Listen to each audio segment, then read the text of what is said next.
Pandemi, akhirnya pemerintah memperbolehkan masyarakat untuk mudik, tapi tetap ada syaratnya, harus vaksin booster. Kira-kira efektif nggak ya, dan apakah kondisinya memang sudah layak? Ayo kita diskusi. Setelah 2 tahun pandemi, pemerintah akhirnya memperbolehkan masyarakat untuk mudik lebaran. Tapi ada syaratnya, para pemudik harus vaksin booster terlebih dahulu. Kira-kira bakal efektif nggak ya? Dan apakah kondisinya memang sudah layak kita bisa mudik ketika pandemi masih berlangsung? Ayo, kita diskusi. Bagi masyarakat yang ingin melakukan mudik lebaran, juga dipersilahkan, juga diperbolehkan.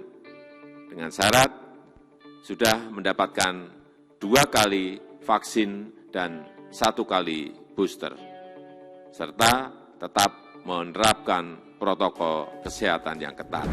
Presiden Joko Widodo mengatakan masyarakat boleh mudik tahun ini, mudik lebaran, tapi syaratnya harus vaksinasi 2 kali dan juga vaksin booster. Terkait hal ini, saya pun diskusi dengan sejumlah masyarakat, bagaimana respon mereka. Ini dia. Jadi nggak mungkin lah kalau harus di booster. Jadi nggak harus wajib, menurut saya Mbak. Iya. Ya aku pengennya nggak usah pakai divaksin, boleh pulang kampung juga gitu, pengennya. Alhamdulillah, biarpun nggak boleh aja, tetap aja saya senang. Tetap aja mudik. Tahun kemarin aja nggak boleh mudik. Nyatanya juga lolos sampai di kampung, alhamdulillah aman, selamat, nggak ada halangan apa-apa. Itu kalau kata warga, pasalnya belum semua masyarakat Indonesia yang mendapatkan vaksinasi COVID-19 secara lengkap.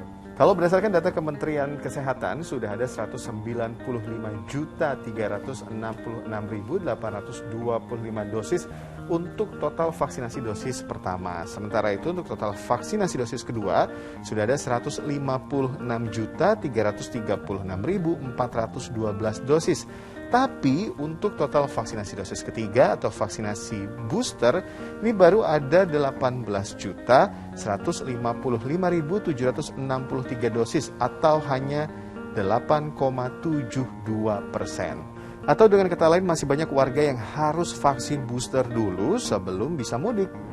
Ya, kalau pemerintah bilang jika belum vaksin booster, maka harus tes PCR terlebih dahulu dengan hasil negatif untuk pemudik yang baru melakukan vaksin pertama. Sementara untuk pemudik yang sudah melakukan vaksin kedua, ini harus menyertakan tes antigen dengan hasil negatif, baru bisa mudik.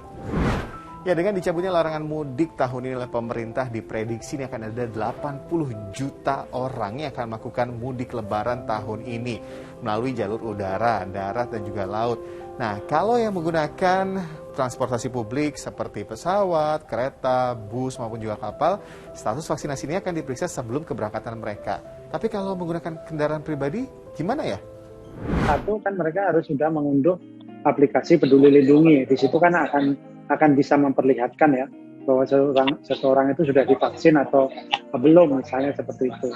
Nah, ini yang akan kita lakukan ya, tentu saja nanti kita berkoordinasi dengan kementerian lembaga terkait, dengan kepolisian juga, bagaimana turut bersama-sama menjaga agar masyarakat yang melakukan mudik ini ya mereka yang memang sudah divaksin 2 kali atau bahkan sudah di booster, sehingga risiko mereka jika tertular itu akan rendah. Kata Menkes nanti akan ada tes acak bagi pemudik yang menggunakan kendaraan pribadi. Gak kebayang gimana pengawasannya nanti untuk pemudik yang menggunakan kendaraan pribadi. Banyak banget pasti.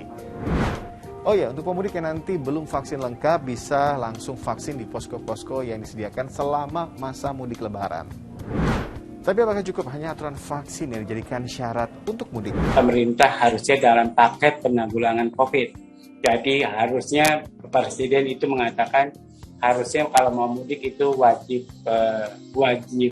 vaksin, wajib pakai masker, wajib tidak berkerumun begitu. Jadi kewajiban itu harus satu paket dalam penanggulangan COVID-19. Ya, tapi kan penurunan ini apa benar apa enggak? Kalau di Indonesia penurunan itu ditambah dengan tidak mewajibkan antigen dan PCR pada penumpang transportasi publik begitu, itu jadi menurun dan juga masyarakat jadi abai dalam pemeriksaan PCR dan antigen begitu.